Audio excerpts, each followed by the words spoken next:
Man, oh man.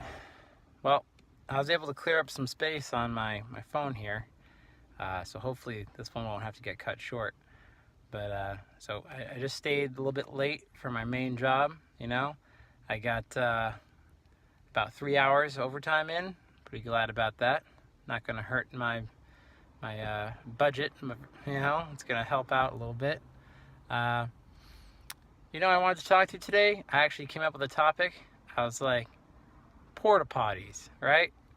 Let's talk about porta potties because I don't think most people ever have to use them. They suck. They are a terrible thing. I'm not sure I have enough time to actually talk to you about it. There's a lot to discuss when you talk about porta potties, all right? But they're gross. There's never really a good, clean, happy porta potty. Every now and then you'll find one. It's as clean as it can be, but it still stinks. It stinks and it's small. Okay? So when you get into a porta potty, all right, sometimes if you're real lucky, you'll get those little courtesy paper things you can put on the toilet seat. Those are nice. Okay? But guess what? You don't want to use one of those. You want to use like two of those suckers because there is no chance you want any skin, any part of you touching whatever has been on that toilet seat. Ugh. All right, gross. Also, whatever shoes you wore into that porta potty, probably too gross now. Probably real gross. You don't want to use those for something else now. Clean them off in some dirt is what I'm saying. Right. So, but if you don't have those courtesy seat protectors there, which most likely you won't, okay, then what you want to do is you want to get some toilet paper, bundle up a little bit, squirt some of that you know uh, uh, the cleaning alcohol there, from the hand washing fluid. It's not really washing. It's like the what are they? Like you have little pocket sized ones that you keep with you. Hand sanitizer. That's what it is. It's a hand sanitizer. You get some of that on the toilet paper. You rub that all on the seat. Try to clean off whatever other debris. I'm not going to get detailed there, but debris on the seat. And then you can start laying down your toilet paper barricade. Build a little nest. You know what I'm saying? Get like a strip across the top, the bottom, the sides, and then double that up. Make sure there's no part of the seat actually visible. Then you have to sit down. You sit down once you're full comfortable, and you do your business. And hopefully there's still enough toilet paper left to finish the job. But too often there's just cases where there'll be like no toilet paper in every single stall, and some of these things get nasty.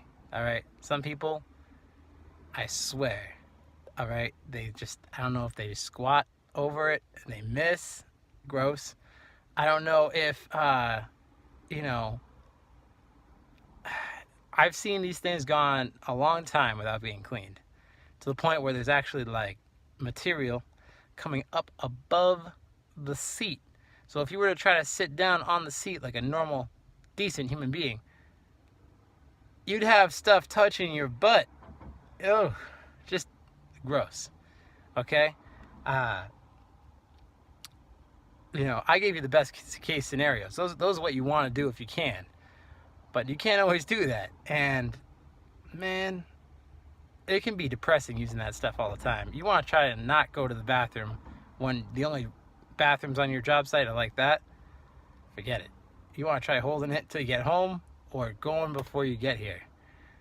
But I had to use it today, unfortunately. I didn't have a choice. Had Chinese food last night. It demanded my attention. So, well, what's fun is sometimes there's a lot of, like you might see in a public bathroom, there's a lot of graffiti, which most of it's pretty funny, most of it's pretty racist, most of it's, pretty stupid. And there's actually a lot of drawings too, as you would imagine. You know, um, A lot of dicks drawn. I don't know why, but other things are drawn all over the place, sexual acts. And if it was even a tiny hole anywhere in the whole thing, you can guarantee someone's gonna circle it and say, like, glory hole for, Chinese people, or, something like super racist like that. And it's just the funniest thing, man. Sometimes people will actually put like little rhymes in there, making fun of each other. Oh, this, plumbers suck, and then someone will cross that out. No, they don't. Electricians suck. This kind of thing. People are absolutely absurd. I don't know how they have the time, but I don't know. There's a lot of things about porta potties that are just very unpleasant and very, oh my goodness. If you're ever in one, in this kind of heat that I'm in right now, it's like a sauna, a big, smelly sauna. It's very nasty, very uncool. And if it's cold, I'm not sure which is worse. Probably the heat, actually. But if it's cold, your butt, you coming down, you touch it, you're like, it's the worst. All right, I've been out there before in 20 degrees, and less actually. At least they stop the wind, for the most part, from getting to you. But man, you just want to get in and out of there as fast as you can. You huddle up, warm yourself as much as possible. It's the worst. And I hope you never, ever have to use one. But if you do, then you know what I'm saying is true. And I'm going to call it for today. I kind of like making these, with a little story, little topic before I get into it, but we'll see. It's a work in progress. It doesn't have to be anything concrete. So that's it for today, and I'll see you again tomorrow, probably.